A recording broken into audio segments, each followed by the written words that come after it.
Assalamualaikum diri pengembara sejarah. Gimana kabarnya nih? Semoga baik-baik aja ya. Alhamdulillah, akhirnya aku ngerasain jadi mahasiswa sejarah setelah 3 tahun kuliah. Kali ini aku pengen ngajak kalian deh ke vlog yang luar biasa banget. Pengalamannya mahal dan cuman bisa didapatin dari usaha menginisiasi proposal kunjungan sejarah ini ke dosen yang murah hati dan punya relasi. Masya Allah banget sih, sebelum lulus dikasih pengalaman berharga yang mahal yang bisa mengulik kekayaan sejarah Indonesia yang luar biasa.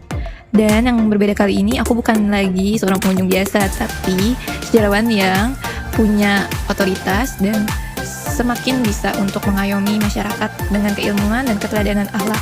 Seperti kita bisa ngeliat nih para pendidik dan para penjaga sejarah yang ada di sini.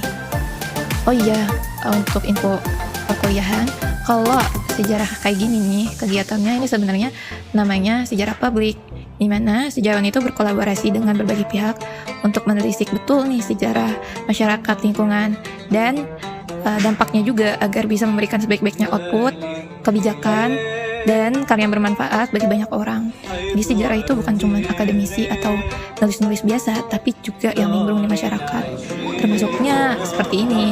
Jadi di dalam pengalaman ini kita tidak hanya menjadi pengunjung atau menjadi guide tour aja, tapi kita itu lebih ke menelisik gimana sih Indonesia dan perkembangan sejarahnya.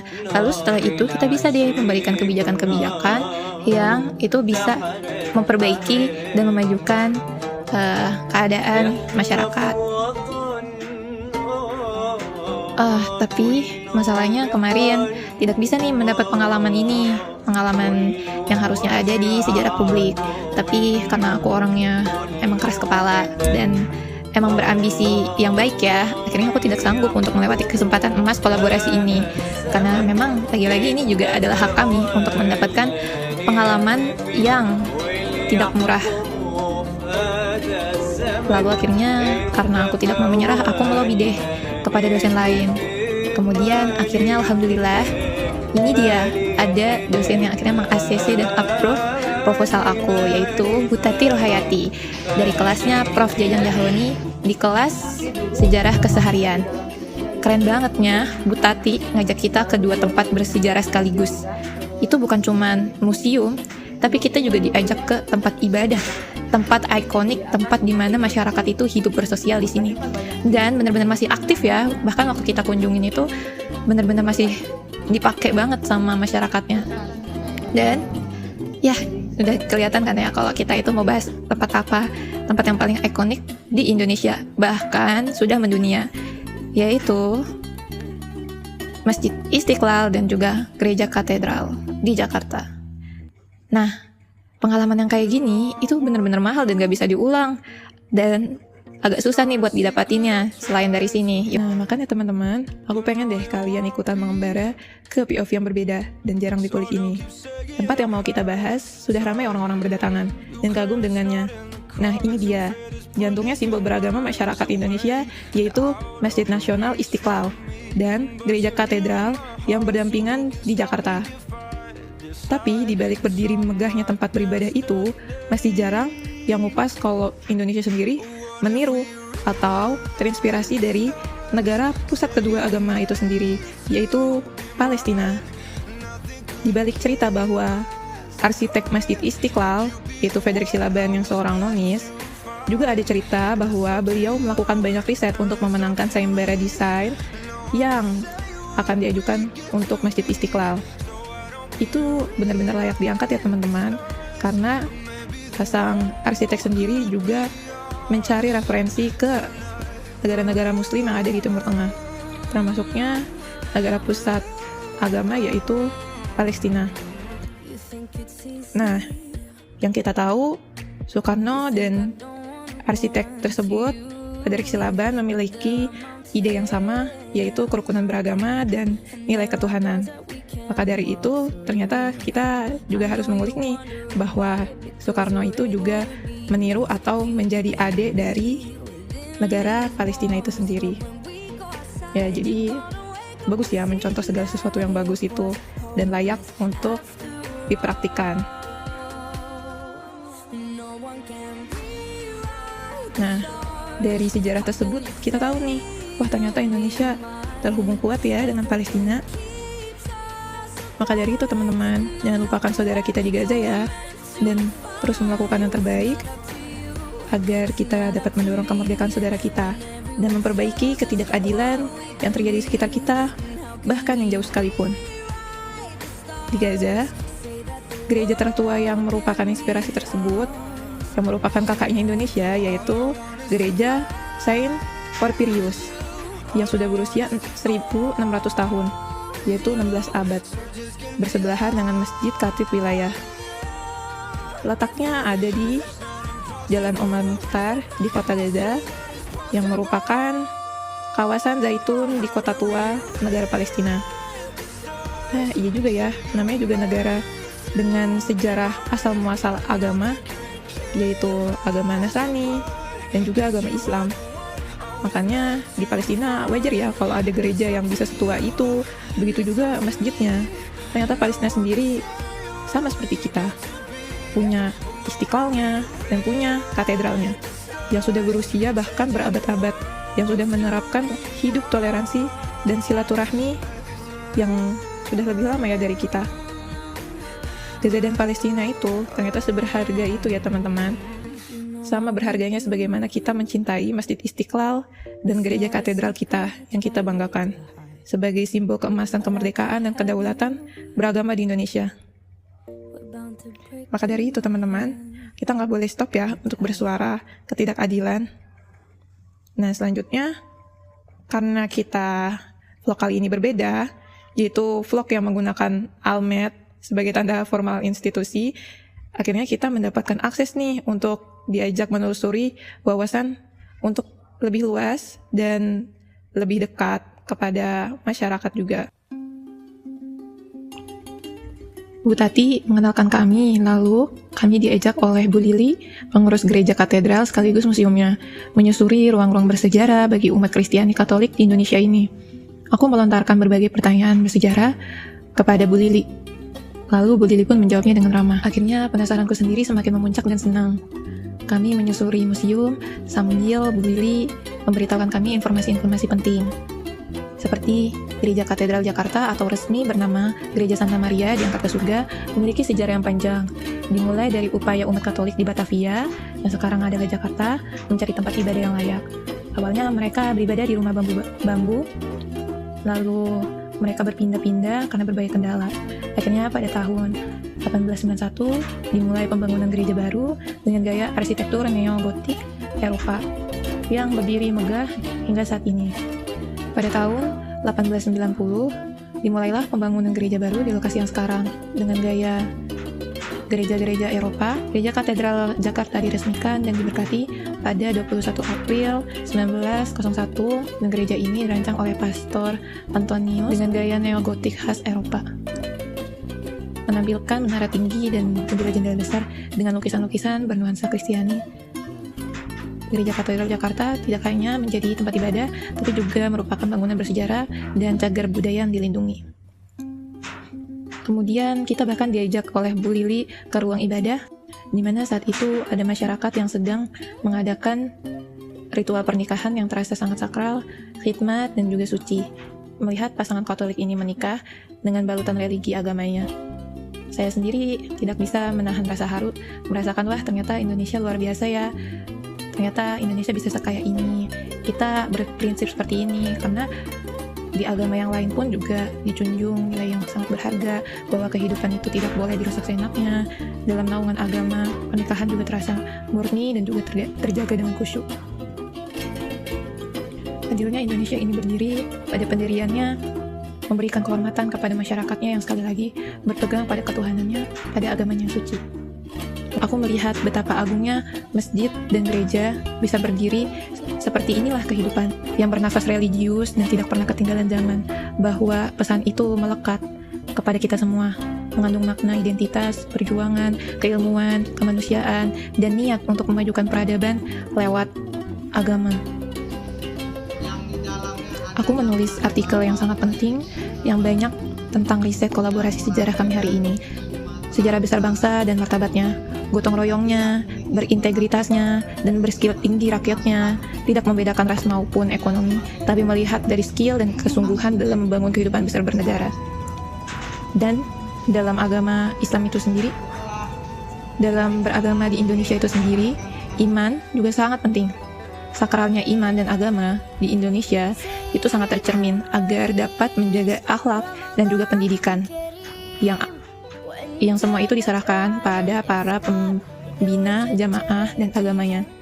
Pemimpin agama di sini menjaga dan menunjukkan jalan sebagai cahaya dan petunjuk, sama seperti sejarawan menjaga amanah, kesadaran, dan solusi untuk kembali memuliakan lagi hak dan martabat umat manusia yang mungkin sekarang sudah mulai dirusak oleh orang yang ingin kita melupakan sejarah dan ingin kita melupakan nilai kemanusiaan.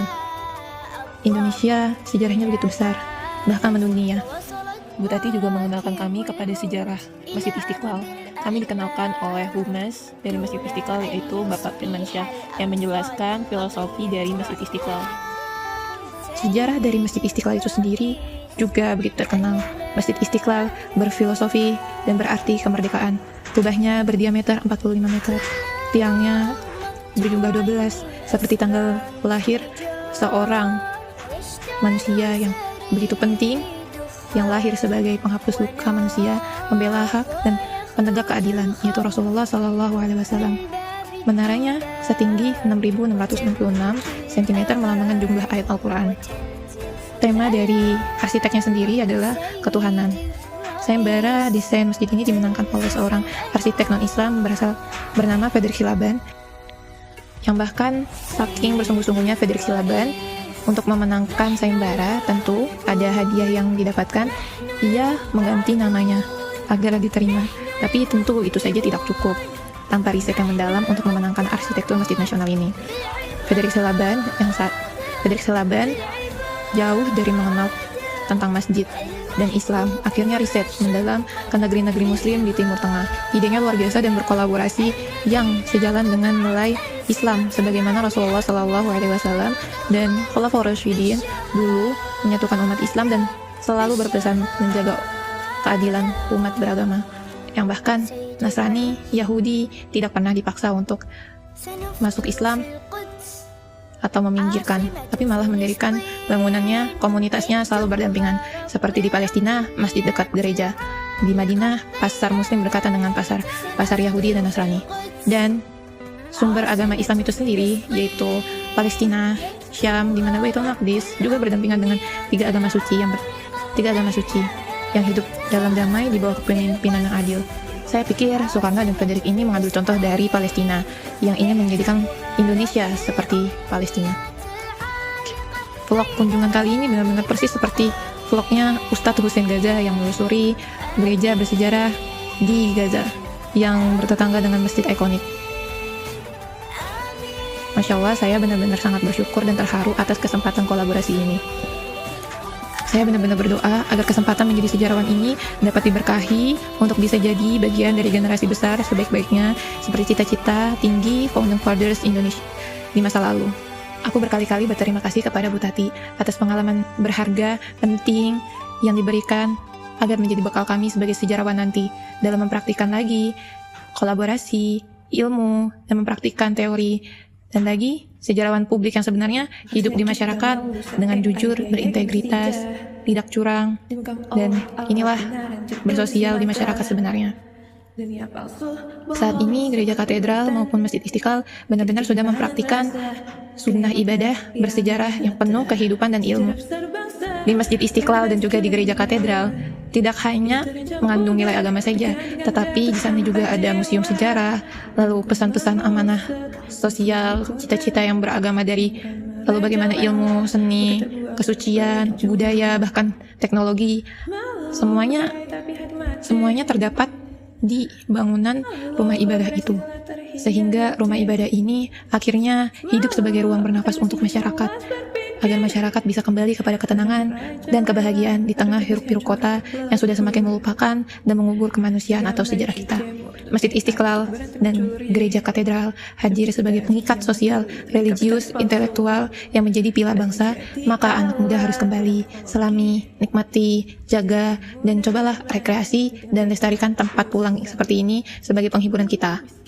Coba agar kita merefleksikan hiburan kita menjadi kegiatan kembali menghadap kepada Tuhan, menghadirkan identitas jiwa kalau kita adalah hamba yang memiliki Tuhan, dan mengingat kembali Tuhan pencipta segalanya, Sang Maha penjaga keseimbangan yang tidak menciptakan kita dengan sia-sia, tapi penuh makna, dan untuk menjaga keseimbangan juga. Dengan kembali kepada Tuhan, dengan penuh harap, insya Allah Indonesia sudah membuktikan betapa mendunianya Indonesia sebagai rumah bagi manusia yang rindu pada sosok Tuhan dan keramahan manusia. Sumber kekayaan kita ada di sini, budaya, sejarah, maka jangan sampai pudar. Jangan sampai kita putus silaturahminya. Jangan sampai egois dan tidak peduli lagi terhadap keadilan sosial atau meritokrasi yang sudah rusak oleh semua hal yang curang. Sejarawan asli harus mengayomi dan mendidik, bukan hanya duduk di belakang layar, mengejar likes di belakang laptopnya, atau tembok tebal ruang ber-AC-nya dengan kenyamanan akademis yang selalu eksklusif, menulis-menulis, mengetik, namun sulit dijangkau oleh orang. Bahkan sudah lagi tidak membutuhkan orang lain dan sosialisasi karena telah menjadi hamba AI yang sudah merasa cukup demi mengejar gelar duniawi tapi lupa hal yang nyata. Waspadalah sejarah dan nilai besar masa lalu, masa depan, dan masa kini. Bukan karena modernitas yang semakin maju yang membuat kita semakin lupa diri, tetapi kemanusiaan yang tidak diimbangi, dan itulah yang membuat kita semakin mundur karena sejarah selalu dibuat pudar. Kita berakhir menjadi manusia tanpa jiwa, tanpa skill, dan tanpa ilmu mandiri yang nyata. Kita sudah tidak ada lagi rasa simpati dan rasa merasakan sesuatu hal itu berharga.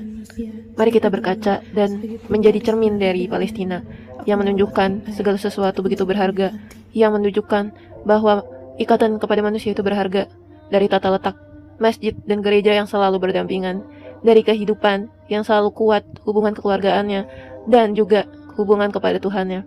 Ayo kita berkaca keimanan kita kepada negeri Syam, negeri di mana Baitul Maqdis itu mencerminkan cahaya iman kepada seluruh dunia yang sudah melupakan nilai kemanusiaannya sendiri.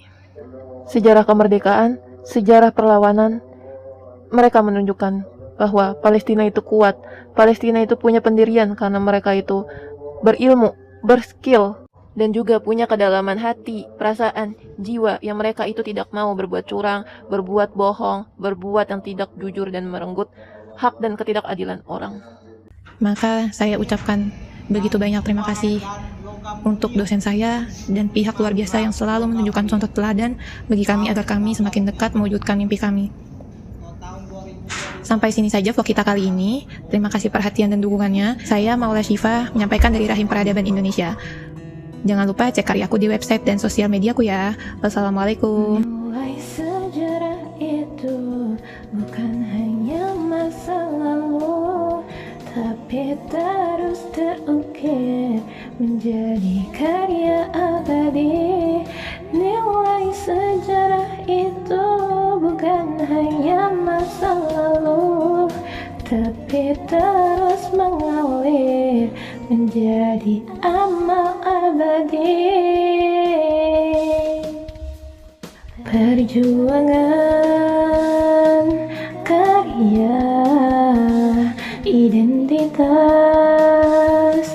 akhlak. Perjuangan, karya, identitas, akhlak.